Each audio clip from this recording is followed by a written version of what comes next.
When you're endorsing a brand, you would show up for an 8-hour shoot, you would tick off your entitlements, complete your contractual commitments, and then your chartered accountant would follow up for your endorsement check.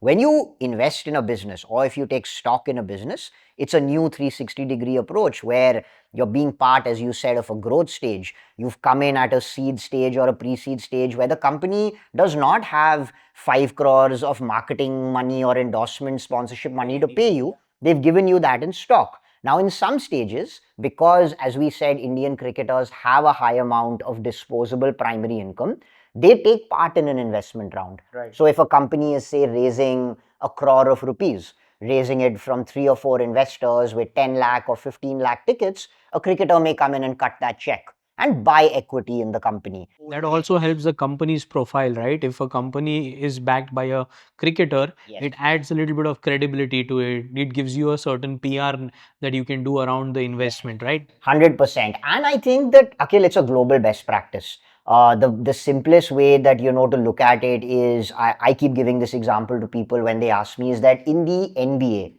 every single year when you have the NBA draft, you have a lot of young first round draft picks who end up getting $10 million salary contracts. Now, there's only a LeBron James who's going to get the $100 million Nike endorsement contract. There's only one Steph Curry who will probably get a lifelong royalty deal from Under Armour. Right. Not every other cricketer is going to get a big endorsement contract, is going to get a big sneaker contract, is going to get their own sneaker line. That's a competitive market. We've seen it in the WNBA that only a Caitlin Clark will now get a big Nike contract. So a lot of the other NBA players or professional athletes in the US, they take their income, identify companies to invest in, and they say, okay, let me put aside $1 million or $1.5 million.